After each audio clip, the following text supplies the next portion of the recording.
betrayed by blood, saved by truth.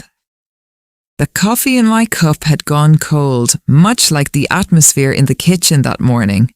I stood by the sink, looking out at the grey sky, listening to the voice of my son-in-law, Mark. He wasn't shouting, which somehow made it worse. He was calm, calculated, and cold. He told me that my contribution to the household expenses was no longer sufficient. He said that inflation was high and having an extra mouth to feed was becoming a burden they could no longer carry without financial compensation. My daughter Chloe sat at the table staring into her bowl of oatmeal, refusing to meet my eyes. I waited for her to speak, to say that this was her mother they were talking about, the woman who had raised her single-handedly after her father died. But she remained silent. That silence broke my heart more than Mark's demands ever could. Mark named a price, $2,000 a month. If I couldn't pay, I would have to find somewhere else to go by the weekend. I looked at them, really looked at them. They didn't see a mother or a grandmother. They saw a walking wallet that had run dry. I gently placed my cup in the sink, dried my hands on a towel, and turned to face them. I told them I understood. I told them I would be out by Friday. Mark smirked, thinking he had won, thinking I would beg or panic. Chloe finally looked up, guilt flashing in her eyes for a fleeting second before she looked away again. I didn't pack much, just a few clothes and a framed photograph of my late husband. I didn't need to pack the rest because I knew exactly where I was going. For the past year, I had been living with them, pretending to be a lonely, struggling widow, living off a meagre pension. I had done it because I wanted to be close to my only child. I wanted to see if they wanted me for who I was or for what I had. Sadly, I had my answer. On Friday morning, a sleek silver sedan pulled up to the curb. It wasn't a taxi, it was driven by Arthur, my loyal assistant of 20 years. Mark and Chloe watched from the window, confused. They expected a shuttle bus to a nursing home, not a luxury car. As I walked out the door, Mark asked where I was going. I simply smiled and said, home. We drove for 2 hours, leaving the noise of the city behind, until we reached the rolling hills of the countryside. The car turned onto a long private driveway lined with ancient oak trees. At the end of the road stood The Haven, a sprawling estate surrounded by acres of blooming lavender and organic herbs. This was my life's work. I wasn't just a pensioner. I was the founder and CEO of Nature's Grace, one of the country's leading organic skincare and wellness brands. I had stepped down from daily operations after my husband passed, but I still owned it all. I had hidden this world from Chloe because I feared she would become exactly what Mark was, someone who valued money over people. Weeks turned into months. I immersed myself in the gardens, finding peace in the scent of lavender and the rich earth.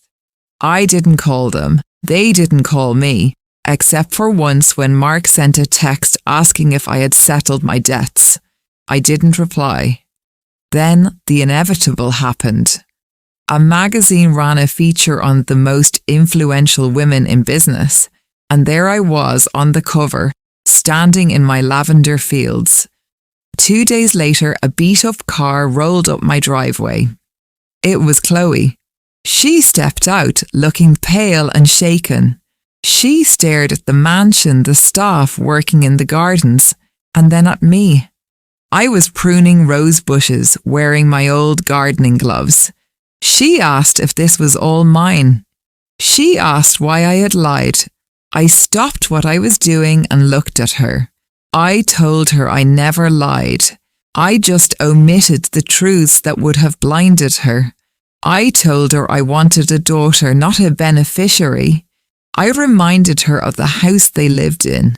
The down payment had come from an anonymous grant program that I had funded. I had been supporting them in the shadows for years. Chloe began to cry. She told me Mark had been furious when he found out. He wanted to come here, to demand his share, to sue, to do whatever it took to get a piece of the pie. But seeing the magazine cover had woken something up in her. She realized she had let a greedy man drive a wedge between her and the only person who had ever loved her unconditionally. She told me she had left him. She had packed her bags and walked out. I listened, but I didn't hug her immediately. I had been hurt too deeply. I asked her what she wanted. Did she want money? Did she want a room in the mansion? Chloe shook her head. She said she wanted forgiveness. She said she didn't want a dime. She just wanted her mother back. She admitted she had been weak, that she had let Mark control her because she was afraid of being alone. But treating me like a burden had haunted her every night since I left. I looked at my daughter. She looked tired, broken, but for the first time in years, she looked honest. I took a deep breath and pointed to the rows of unpruned lavender stretching out toward the horizon. I told her that trust is like a garden. Once you trample it, it takes a long time to grow back. I told her she could stay, but not as a guest, and certainly not as an heiress. If she wanted to be part of my life, she had to understand the value of hard work, the very thing Mark despised. I handed her a spare pair of shears. I told her the workday starts at 5 a.m., rain or shine. There would be no special treatment, no luxury suites, just a room in the staff quarters and a fair wage for a fair day's work. I watched her face. A year ago, she would have scoffed. She would have turned around and left. But this time she took the shears. She gripped them tightly, wiped her tears and nodded. The next morning, before the sun had even fully risen, I looked out my bedroom window. There, in the dim light of dawn, was a solitary figure in the fields, kneeling in the dirt, working the soil. It was Chloe. She was clumsy and she was slow, but she was there. She was trying. It has been 6 months since that day. Mark tried to contact us, tried to threaten legal action, but my lawyers handled him swiftly. He is a ghost of the past now. Chloe is still here. Her hands are calloused and her designer clothes have been replaced by workwear. We don't talk about money. We talk about the harvest, about the weather, about the future of the farm. We eat dinner together every night, not as a CEO and an employee, but as a mother and a daughter healing their wounds. Yesterday, she asked me why I finally forgave her. I told her that everyone deserves a chance to find their way home, but they have to walk the path themselves. She isn't just inheriting a business anymore. She is building a character. And that, to me, is worth more than all the lavender in the world. As I watch her now, laughing with the other workers, I know that the silence of that winter morning in her kitchen was necessary. It was the storm that cleared the air, allowing us to finally see each other clearly. We are no longer defined by what we own, but by what we are willing to do for the ones we love. And that is a legacy truly worth leaving behind.